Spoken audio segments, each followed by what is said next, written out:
warahmatullahi wabarakatuh. Perkenalkan, nama saya Ristiani, saya dari kelas 1B Prodi Histori Keperawatan. Di sini saya akan mempresentasikan mengenai struktur dan fungsi organ reproduksi wanita dan pria.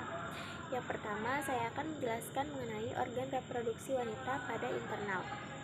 Pertama yaitu uterin fundus. Uterin fundus merupakan bagian atas dan terluas dari rahim yang terhubung dengan tuba Fallopi. Fungsinya yaitu untuk membantu menyeimbangkan hormon selama proses kehamilan, membantu melindungi janin, dan membantu memperkirakan usia kehamilan. Yang kedua yaitu tuba Fallopi. Tuba Fallopi merupakan saluran sempit yang menghubungkan ovarium dan rahim dan berfungsi sebagai tempat pembuahan. 3. Uterus. Uterus merupakan organ otot yang berbentuk seperti buah pir terbalik yang terletak di antara kandung kemih dan rektum. Fungsinya yaitu memberi makan dan menampung sel telur yang telah dibuahi sampai menjadi janin dan sampai siap untuk dilahirkan. Yang keempat yaitu ovarium. Ovarium adalah kelenjar berbentuk oval yang berfungsi untuk menghasilkan sel telur untuk pembuahan. Yang kelima yaitu fimbria. Fimbria merupakan tonjolan seperti jari pada ujung tuba Fallopi. Fungsinya yaitu menangkap sel telur yang telah dilepaskan ovarium selama ovulasi. 6. Ovarium ligamen. Ovarium ligamen merupakan jaringan ikat yang menghubungkan ovarium ke rahim. Fungsinya yaitu menahan posisi ovarium dan menjaga stabilitas organ reproduksi wanita. 7. Yaitu endometrium. Endometrium merupakan lapisan terdalam rahim atau uterus yang berfungsi sebagai tempat menempelnya ovum yang telah dibuahi. 8.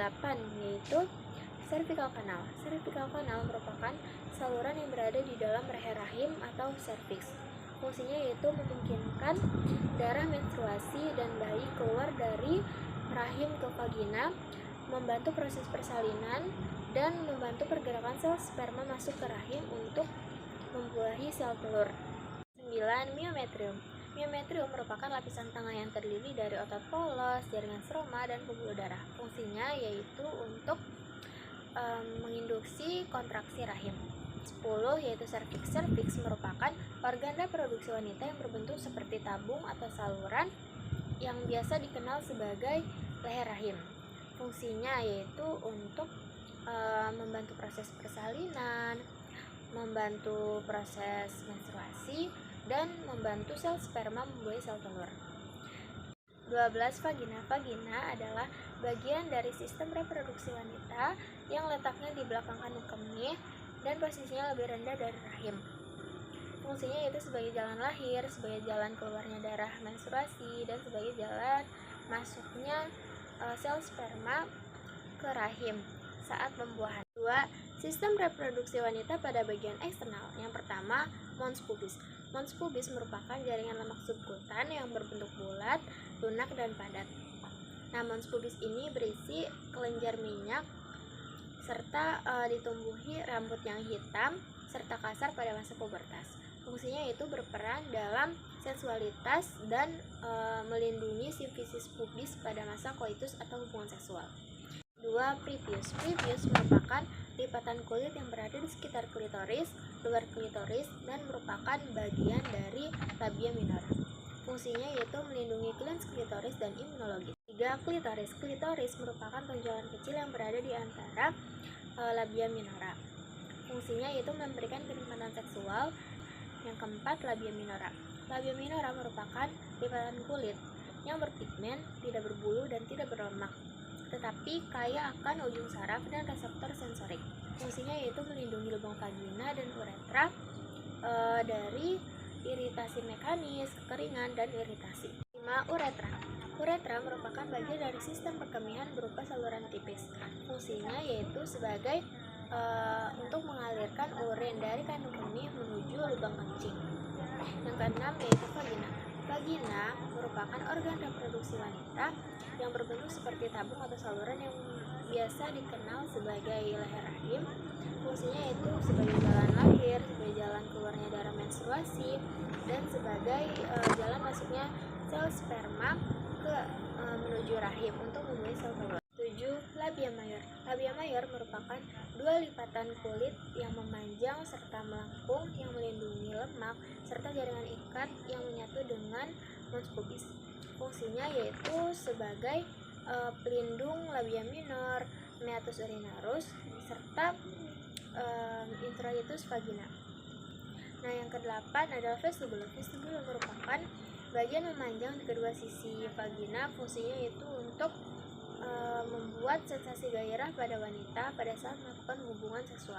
9. Clinical perineum merupakan area kulit tipis yang berada di antara kulit kelamin, anus, dan bagian bawah rongga panggul. Fungsinya yaitu untuk menopang bagian rongga panggul. Lalu yang ke-10 itu ada pudendal cleft. Itu merupakan saraf campuran yang berfungsi untuk mengendalikan gerakan dan perasaan pada daerah panggul. Nah, yang terakhir atau yang ke-11 adalah anus, yaitu lubang di mana saluran pencernaan berakhir. Fungsinya yaitu mengeluarkan feses dari saluran pencernaan. Yang pertama pada bagian internal yaitu ureter. Merupakan organ dari sistem urinaria yang berfungsi mengalirkan urin dari ginjal ke kandung kemih. Yang kedua yaitu kandung kemih adalah sistem dari saluran kencing berbentuk kantung berongga, organ yang berfungsi untuk menyimpan urin sebelum dikeluarkan dari tubuh. Yang ketiga yaitu vesicula seminalis, merupakan kantung yang menempel pada prostat. Fungsinya adalah menghasilkan air mani. Nah, yang keempat adalah uretra, yaitu bagian dari sistem kekemihan berupa saluran tipis yang berfungsi untuk mengalirkan urin dari kandung kemih menuju lubang kencing.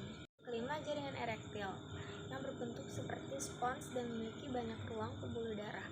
Saat dialiri darah, jaringan erektil akan membengkak dan menyimpan penis mengalami ereksi. Jaringan ini yang berfungsi untuk menjaga penis tetap tegak dan kaku saat ereksi. Yang keenam yaitu glans penis.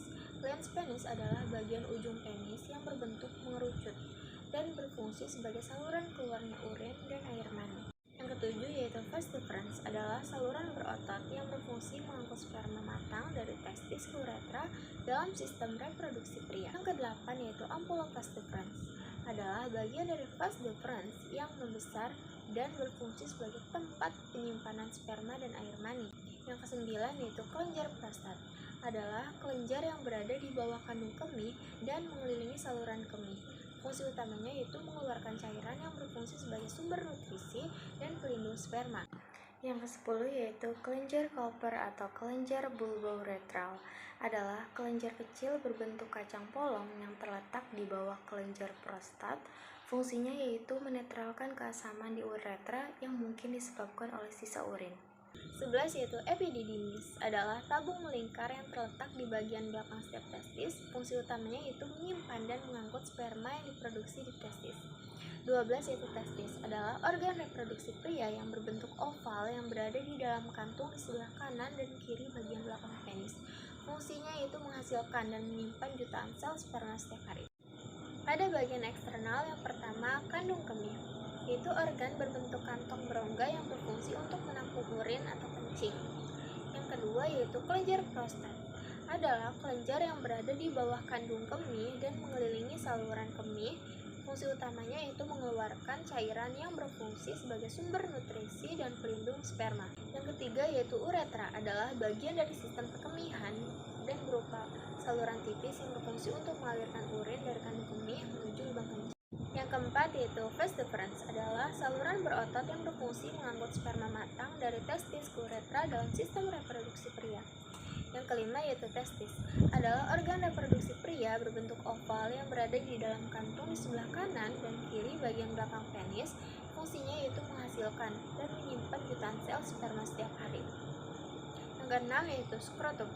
Skrotum adalah kantung kulit yang tergantung di belakang penis tempat testis berada. Fungsi utama skrotum adalah membungkus organ reproduksi yang ada di dalamnya, yakni testis beserta komponen-komponen lainnya. Yang ketujuh yaitu kepala penis atau glans penis, adalah bagian ujung penis yang berbentuk kerucut dan berfungsi sebagai saluran keluar air mani dan urin. Dan yang terakhir yaitu lubang penis. Pada pria adalah muara dari saluran kemih dan saluran reproduksi yang terletak di ujung penis. Lubang penis berfungsi untuk mengeluarkan air seni dan sperma. Baik, itulah presentasi yang bisa saya sampaikan. Kurang dan lebihnya mohon maaf. Wassalamualaikum warahmatullahi wabarakatuh. Bye-bye.